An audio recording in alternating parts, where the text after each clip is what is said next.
Hello, my name is Kristin Dawson, and today I will be talking about cannabis use in adolescents. I have no commercial financial relationships to disclose.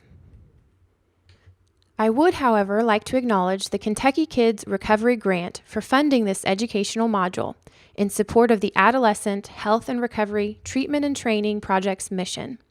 AHART aims to provide Kentucky youth with evidence-based substance abuse treatments and train providers on best practices in adolescent substance abuse treatment.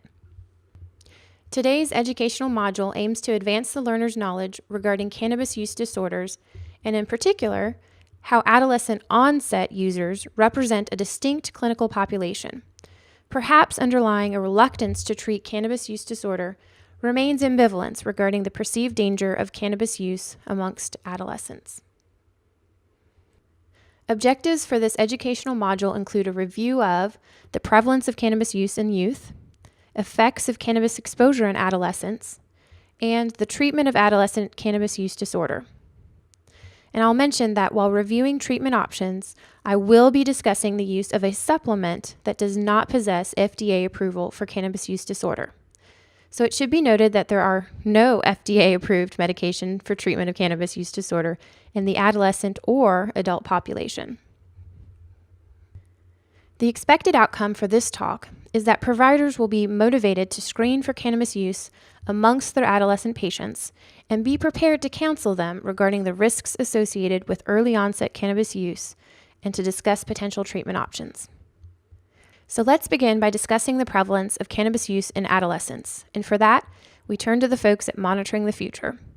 If you were a teenager anytime after 1975, you've likely gathered in your school's cafeteria at some point to be surveyed by folks from Monitoring the Future, and promised that your answers would not get back to your teachers and parents. Hopefully, you were convinced that you could be honest without retribution and answered truthfully. The annual Monitoring the Future study is headed up by investigators at the University of Michigan and aims to take stock of the American teenagers' substance use. The very recently released data from 2014 questioned 41,600 8th, 10th, and 12th graders across the country. What the folks at Monitoring the Future have found in their nearly 40 years of doing this is that there are certain beliefs held by teenagers that can explain the rise and fall of various substance use rates. So teenagers are asked about use of the drug or prevalence, if they think there is a great risk associated with using a drug or perceived risk, disapproval of the use of the drug, and perceived availability of getting the drug. So let's take a look at what's happening with cannabis use. Throughout the 4 decades of research at Monitoring the Future, marijuana has consistently been the most widely used illicit drug. Fortunately, a finding in the 2014 Monitoring the Future was a slight but statistically significant 1.6% decline in the prevalence of marijuana use in the 3 grades. The prevalence of marijuana use the year before had increased from 24.7 to 25.8%. One of the findings in the most recent Monitoring the Future was a continued change in the attitudes associated with marijuana use. So since 2004, the perceived risk of regular marijuana use has declined dramatically. That long-term decline in perceived risk of regular marijuana use has continued this year. As well, there was a decline in 8th and 12th graders' personal disapproval of using marijuana regularly. An ongoing decline in perceived risk of the drug and decline in disapproval of persons using the drug has all the trappings of an upswing in the use of marijuana. So kids don't view use of marijuana as all that risky, and they don't disapprove of people using marijuana, so prevalence can be expected to increase down the road. It may be reasonable to predict that significant changes are coming. Taking a look at this data graph reinforces the idea that as kids' perceived risk of the drug rises, use of the drug falls. And as the perceived risk declines, use of the drug increases. The National Survey on Drug Use and Health is an annual survey that aims to identify use of drugs, alcohol, and tobacco in the United States among citizens 12 and older. The 2013 survey also reported that marijuana is the most commonly used illicit drug in 2013. with prevalence increasing to 7.5% past month users in 2013, as compared to between 5.8 and 7% in the years 2002 through 2011. Daily or near daily use of marijuana has increased from 5.1 million people in 2005 through 2007 to 8.1 million persons in the year 2013. Another interesting finding is that the majority of Americans over 12 years of age who tried an illicit drug for the very first time in 2013, 70.3% used marijuana as their first illicit drug. The American Academy of Child and Adolescent Psychiatry, an organization that I'm a member of, came out with a policy statement regarding the legalization of marijuana. In the statement, the Substance Abuse and Addiction Committee argues that legalization of marijuana among adults is likely to result in increased prevalence of marijuana use in adolescents. They predict a sort of trickle-down effect based on the Monitoring the Future findings. Namely, if the substance becomes legal, adolescents' perception of risk will decline. After all, if it's legal, it must be safe, right? The adults in an adolescent's life may increase their use of the substance, or more adults that they know may be using marijuana. Again, likely reducing perceived risk as well as decreasing disapproval. It seems strange for a kid to be disapproving of something that their parent or teachers or coaches might be doing legally. And finally, if the adults have increased access to marijuana, adolescents may be able to more readily access it as well. Although, let's face it, older adolescents already have pretty widespread access to marijuana. Since 1975, between 81 and 90% of 12th graders have consistently reported that they could get marijuana fairly easily or very easily if desired. And in 2013, just 39% of 8th graders reported easy access to marijuana. Legalization of recreational marijuana will likely increase access to these younger kids. All of these factors, according to the Monitoring the Future studies, are likely to result in increased prevalence of marijuana use in adolescents. We can expect that younger kids will have access to cannabis if they're looking to get high. But another concerning finding is that young kids may be exposed to marijuana completely accidentally in the form of edible cannabis products. Most of you are aware that several states have legalized medical marijuana use, and that Colorado and Washington were the first states to legalize recreational use of marijuana in November of 2012. Edible products containing tetrahydrocannabinol are available in the form of baked goods, soft drinks, and candies. I think it's safe to say that cookies and candy have widespread appeal to youth.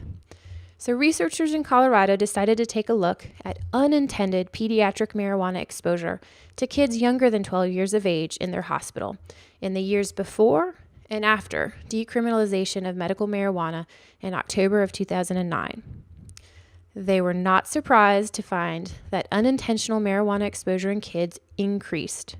So between January 2005 and September 2009, none of the 790 young patients presenting for suspected unintentional ingestion to the ED involved marijuana. But between October 2009 and December 2011, 14 out of 588 accidental poisonings involved marijuana. 8 of the 14 marijuana exposures were due to ingestion of a food product, including medical marijuana cookies, cakes, and candies. These edible products can be difficult to differentiate from non-marijuana food packaging and contain high amounts of tetrahydrocannabinol. A more concentrated and palatable marijuana food product may be to blame for accidental exposures with serious clinical outcomes. Dr. Wang's group next investigated nationwide calls to poison control centers from 2005 through 2011.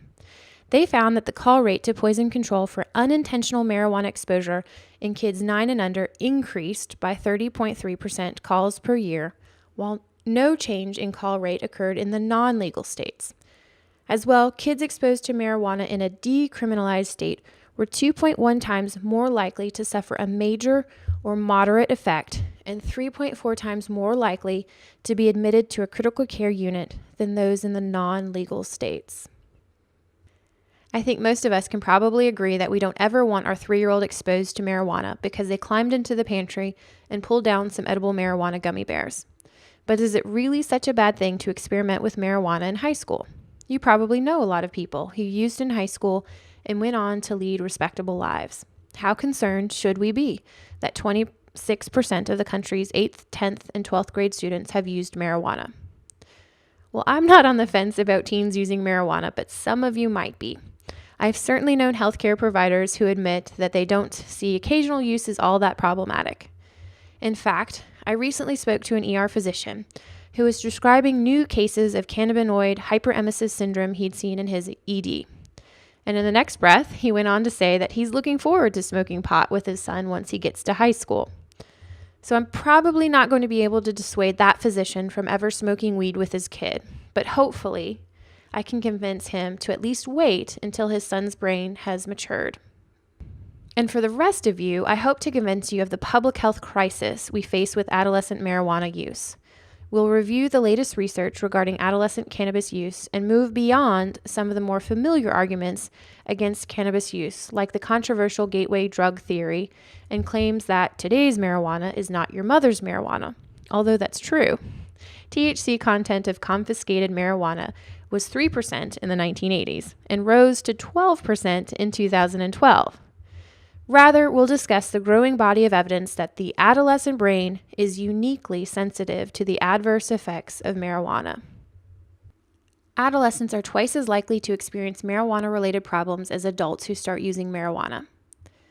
Researchers at Johns Hopkins University set out to investigate epidemiological data that demonstrated an overrepresentation of marijuana dependence in younger marijuana smokers.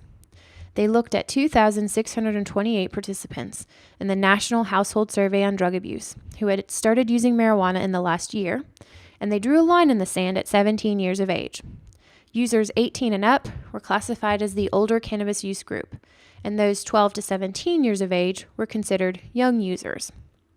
7 clinical features of DSM-4 marijuana dependence were investigated, including salience. So have you had a period of a month or more in the past 12 months when you spent a great deal of time getting the drug, using the drug, or getting over its effect? Use more than intended. So whether you have used that kind of drug more often or in larger amounts than you intended to during the past 12 months. Emotional problems. Whether your use of the drug caused any emotional or psychological problems, including disinterest, depression, feeling suspicious of people, feeling paranoid, or having strange ideas in the past 12 months. Tolerance. Whether you have built up a tolerance for the drug so that the same amount of the drug had less effect than before during the past 12 months. Unable to cut down. Whether you have wanted to or tried to stop or cut down on your use and found that you could not. Reduced important activity. Whether your use of the drug kept you from working, going to school, taking care of children, or engaging in recreational activities in the past 12 months. Finally, health problems. Whether your use of the drug has caused any health problems in the past 12 months.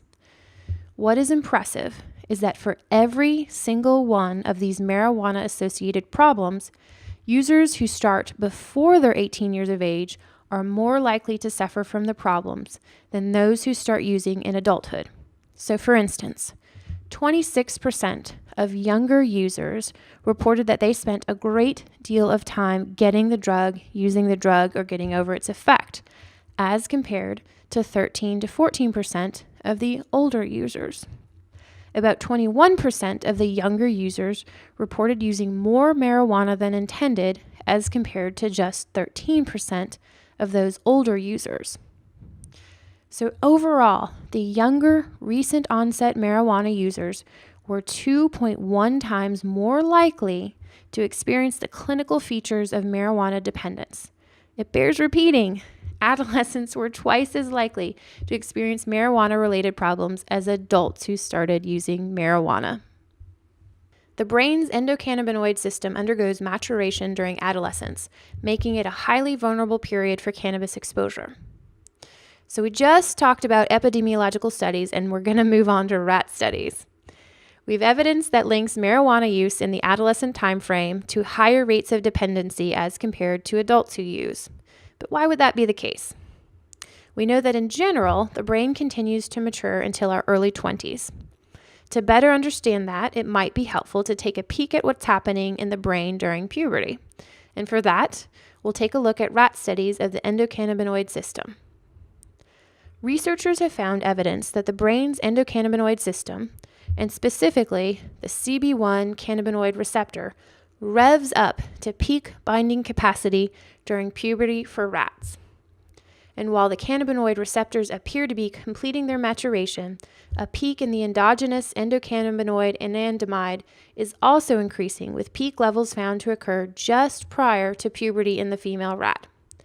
So taken together, it appears that the endocannabinoid system is reaching maturity at puberty, which may provide clues as to why the brain is so sensitive to cannabis use. So what happens when you expose a pubescent rat to a synthetic cannabinoid? Well, they end up with long-term behavioral changes as compared to prepubertal rats, suggesting that puberty is the critical time of development for the endocannabinoid system. Adolescence is a sensitive time period to use cannabis. So what types of problems can arise? Well, one large cohort study of over 3,000 young adults found an association with anxiety and depression. A group of Australian researchers wanted to investigate whether or not use of cannabis at a younger age might be associated with anxiety and depression later on in life. They were able to follow subjects from birth through 21 years of age with an assessment for cannabis use at age 14 years and follow-up assessment at 21. The researchers did adjust for confounding factors, including maternal mental health, smoking, and alcohol consumption at age 14. They determined that the youth who started using cannabis before age 15 and frequently were 3.2 times more likely to experience anxiety and depressive symptoms at age 21. Later onset of frequent cannabis use was also associated with anxiety and depression in young adulthood with an odds ratio of 2.3. While this study does not establish causality, it does provide evidence that early use of cannabis and frequent use of cannabis in adolescence is associated with symptoms of anxiety and depression in young adulthood. Another major mental health concern related to cannabis exposure is the increased risk for developing a psychotic disorder. The Lancet published a systematic review of cannabis use in 2007, establishing cannabis exposure as an independent risk factor for psychosis, beyond the transient effect that can accompany intoxication. After pooling 7 studies, the Lancet authors reported that anyone who had ever used cannabis was 1.41 times more likely to experience psychosis, and the heaviest users were twice as likely to develop psychosis. Based on the pooled analysis studies on cannabis and psychosis, healthcare providers can and should counsel adolescents about the 40% increased risk of psychosis with cannabis use, and frequent users increase their risk by between 50 to 200%. Here at the University of Kentucky, we have encountered youth exhibiting both those acute psychotic symptoms following cannabis use, as well as sustained symptoms of psychosis in a frequent cannabis user. Recently, a 15-year-old female in our child psychiatry outpatient clinic with a history of chronic cannabis and tobacco use developed auditory hallucinations. Part of her evaluation included psychological testing, which demonstrated an extreme degree of psychological distress and a response pattern consistent with a psychotic prodrome. Providing feedback to that adolescent regarding the development of psychotic symptoms associated with her cannabis use contributed to her decision to abruptly discontinue her use of marijuana, despite her previously very positive view of its use. About a year ago, I found my toddler scraping off bits of paint in her room when she was supposed to be napping. I literally gasped out loud in panic. We all think of paint, and specifically old paint that hasn't had the lead removed, as a neurotoxin that drops kids' IQs. One of the many studies on lead exposure in children found a 2.7-fold increase in lifetime average blood lead level, resulted in a 2.6-point drop in IQ for boys and 7.4 IQ points in girls.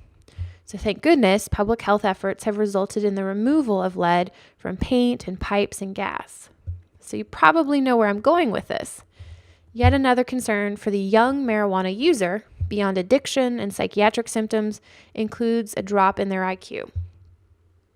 An impressive prospective study conducted neuropsychological testing on a birth cohort of 1,037 individuals in New Zealand before cannabis use onset and then once those individuals had reached 38 years of age.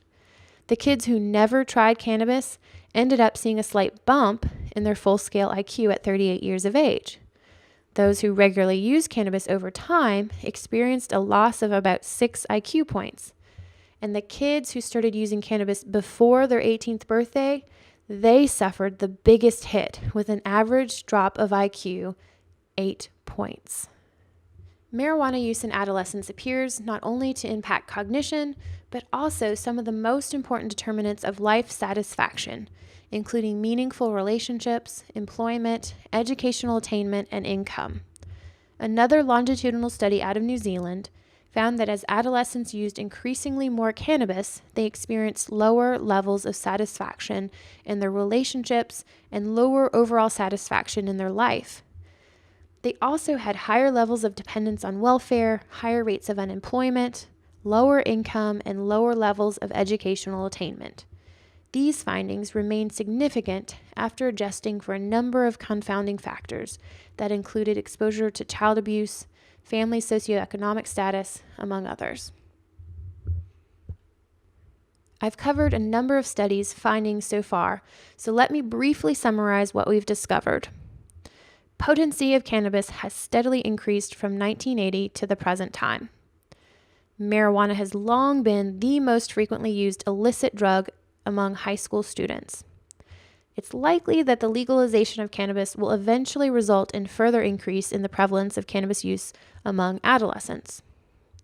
Unfortunately, the adolescent brain is undergoing maturation of the endocannabinoid system, leaving it particularly susceptible to neurotoxic effects of cannabis exposure. Adolescent cannabis users are twice as likely as adult users to develop a cannabis use disorder. Cannabis use is linked to anxiety, depression, and psychosis in adulthood. Cannabis use in adolescence has also been associated with cognitive decline.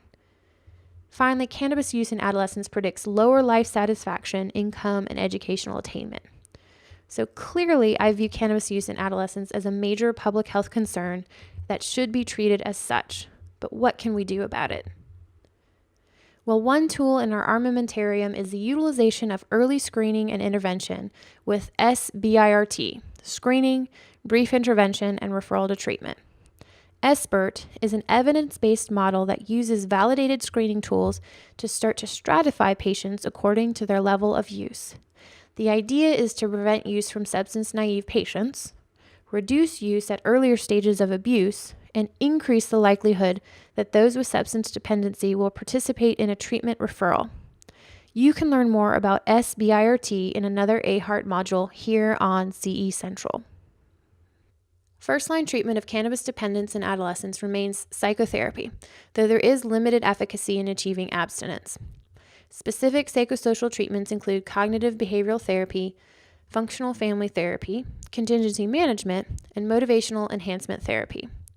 Pharmacotherapy treatment for any adolescent substance use disorder plays a limited role, and in general, treatments evolve from the study of drugs that already have FDA approval in the adult population. Unfortunately, there aren't any medications approved for treatment of adult cannabis dependence.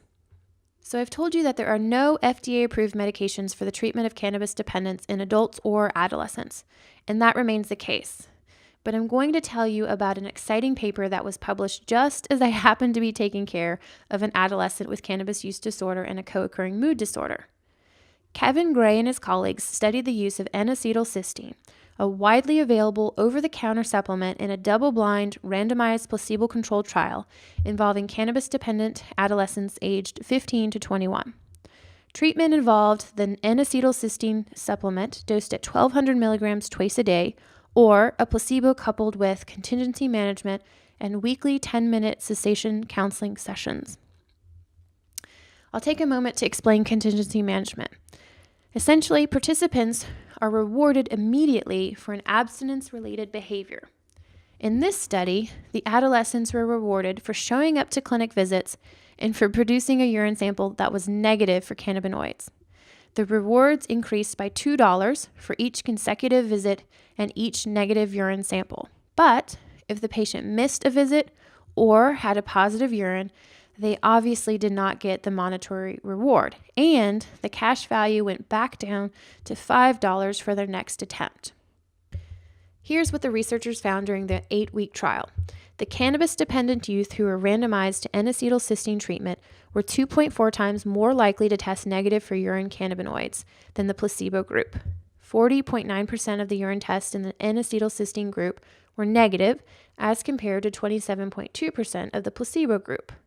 N-acetylcysteine was found to be safe and effective in combination with contingency management and brief counseling for cannabis-dependent adolescents.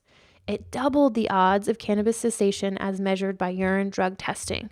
The results of this study were so promising that N-acetylcysteine is now being studied in a multi-site trial of adult cannabis-dependent subjects. Wrapping things up, I hope that you have a clearer understanding of the prevalence of cannabis use in adolescents, the long-term effects of cannabis, and now some of the emerging treatments for adolescent cannabis use. Certainly, I would emphasize prevention and early intervention of adolescent cannabis use.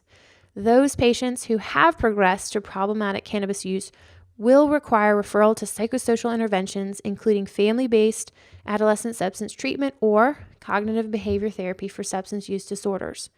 Those treatments may be enhanced with contingency management and motivational enhancement therapy. And additionally, there is new evidence that the use of an over-the-counter supplement, N-acetylcysteine, may be beneficial in cannabis cessation. Thanks so much for taking the time to learn more about cannabis use in adolescents.